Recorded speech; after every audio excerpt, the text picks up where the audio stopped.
Yesterday we told you about the memos written by John Yoo and Jay Bybee, the enhanced interrogation technique memos that were being investigated by the Justice Department. We want to bring on Michael Isikoff of Newsweek, who has an interesting story about that in Newsweek and, of course, Newsweek.com as well. Talk about it. Michael, welcome back to the show. Good to be with you. All right, great to have you here. You and Bybee write these memos for the Bush administration. Was it back in 2003, right? No, actually, this is August 2002 are the two key memos that were being investigated. And but when does that whole process end? When does the enhanced interrogation techniques, the waterboarding, when does that get authorized? It is officially authorized on August 1, 2002. Oh, it is? Okay. Yeah. Because there's a dispute about Zubayida. I mean, before I get to you and Bybee, let me talk about that a little bit. So when does Zubayida get caught? When does he theoretically give up Padilla? When do we actually capture Padilla? Zubayida gets captured in Pakistan in, I believe, late March of 2002. And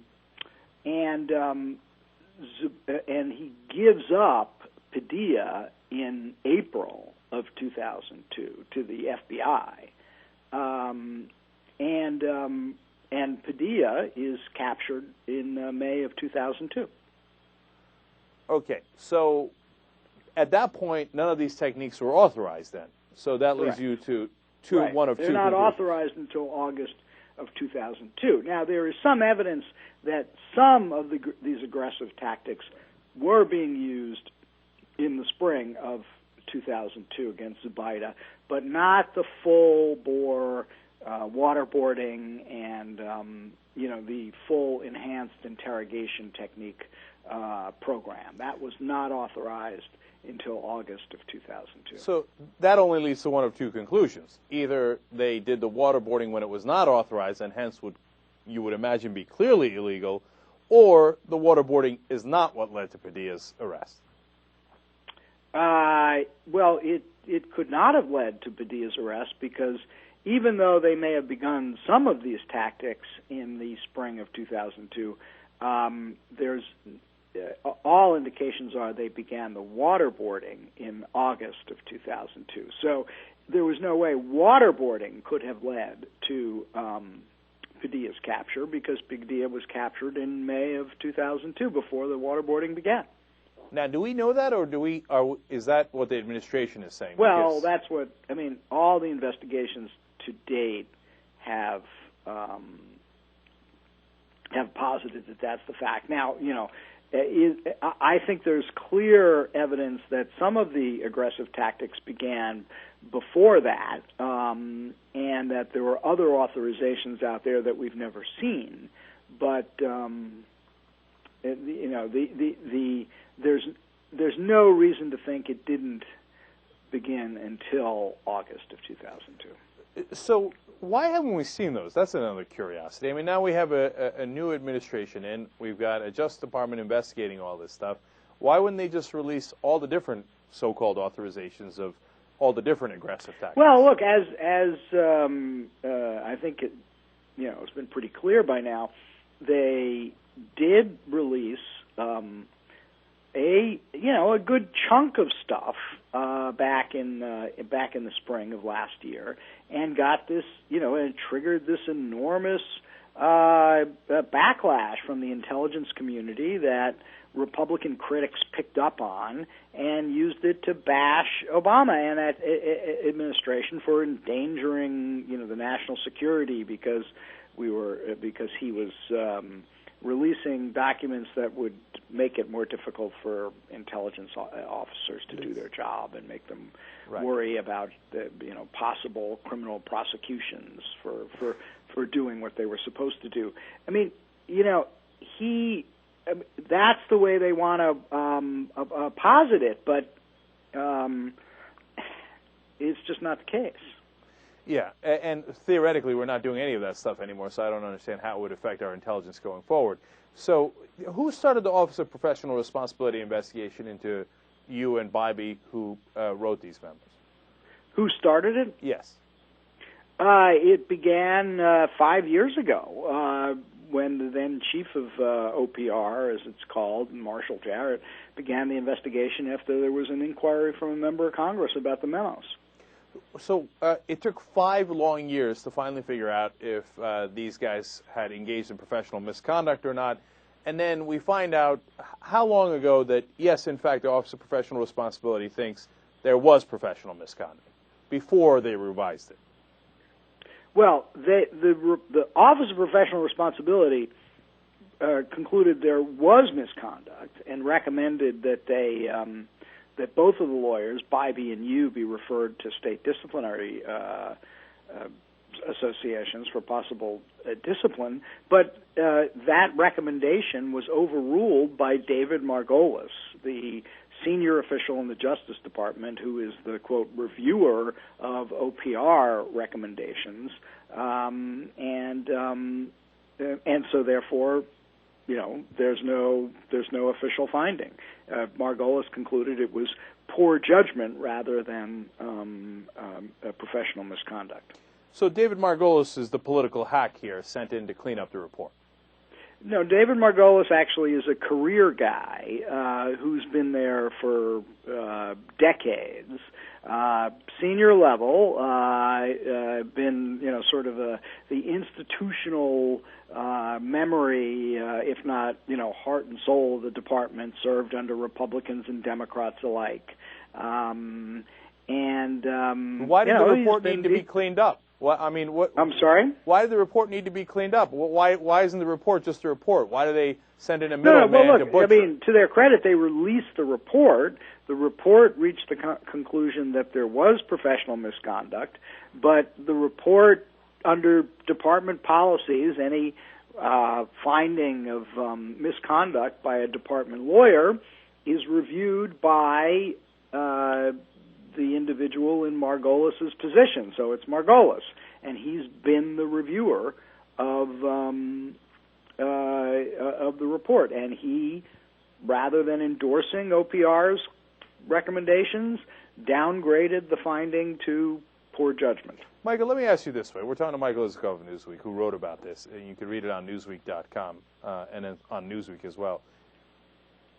Now, doesn't it seem awfully convenient when the Obama administration wants to sweep this stuff under the rug and has said over and over, I want to look forward, I don't want to look backward, that conveniently, after a lot of people spend a lot of time finding out, in fact, there was professional misconduct, spending 5 years finding that out, that a guy comes in that's at a higher level at the Justice Department and goes, nah, I really disagree. Let's make this thing go away by pretending there is no professional misconduct.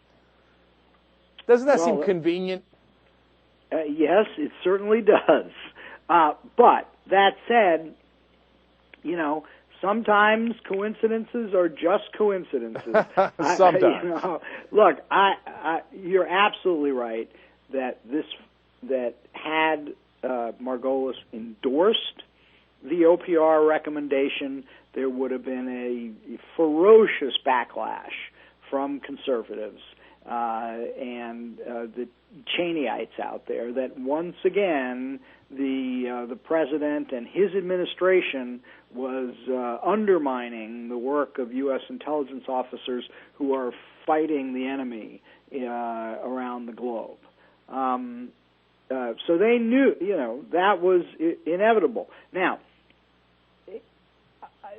what they say is, what Holder's people say is, the Attorney General played no role in this, left it entirely up to David Margolis. I'm sure. Does that mean they didn't talk? Does that mean that Margolis didn't have a good sense of where the Attorney General and the administration wanted this to go? Who knows? And there's no proof that was in his thinking, but it seems pretty obvious he would know that. That doesn't mean he didn't independently call it the way he saw it. Sure. But look, on close calls, and he said this was a close call, by the way. Margolis in his memo called this a close call. Political preferences may, we've seen it before, can get known and make a difference. So finally, let's talk about the consequences of this, because you wrote a really interesting article, and I had not seen this before I read your article, about an interview that John Yoo had with the Office of Professional Responsibility. Tell us what he said about what the president could do and couldn't do, and then we'll talk about how that affects things going forward. What did he say the president had the authority to do? Well, basically, you remember, this is all about his constitutional view that the president had the authority to ignore the federal torture statute, and if somebody acted in pursuant to presidential authority, then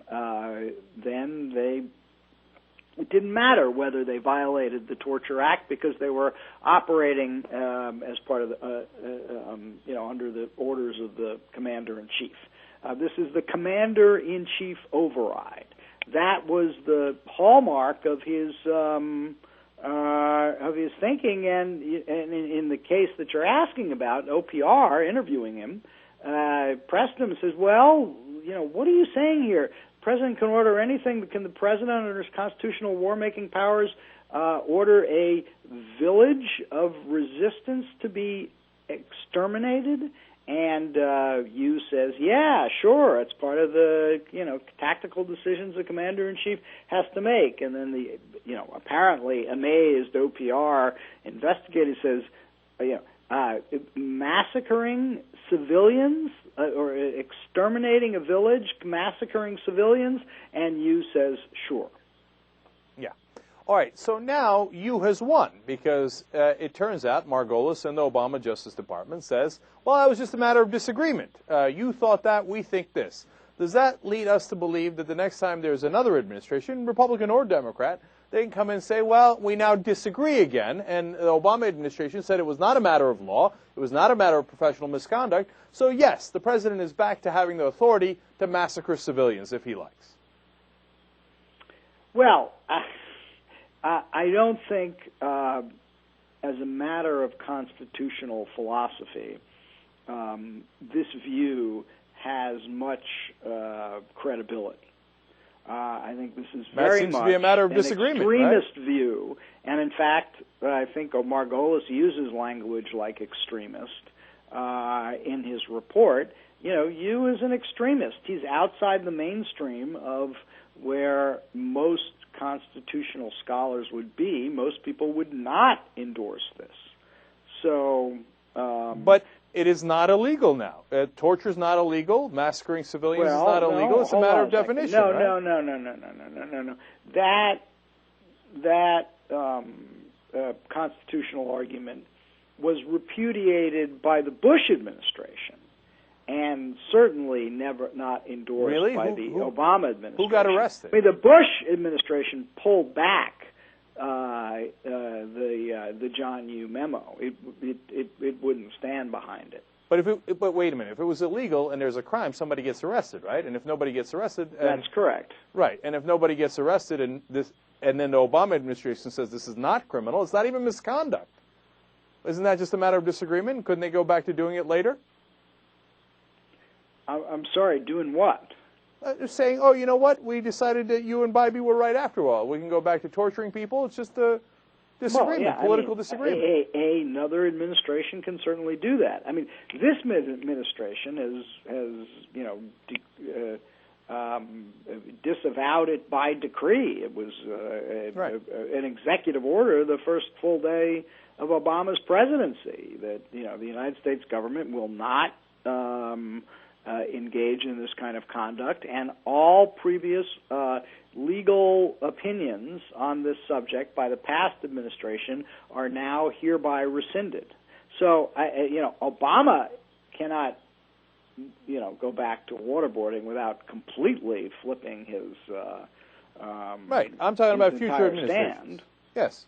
So, but future administrations are perfectly free to disagree with the Obama administration and say, yes, the president has absolutely the case, yes. Absolutely the case. Okay. Yeah. Well, lovely country we live in. I look forward to that disagreement later, and then the Democrats covering that up as well. Should be a lot of fun. Okay. All right. Michael Isikoff of Newsweek. Great reporting. Thank you for joining us. Okay, really thanks a lot. All right. Bye. We'll be right back.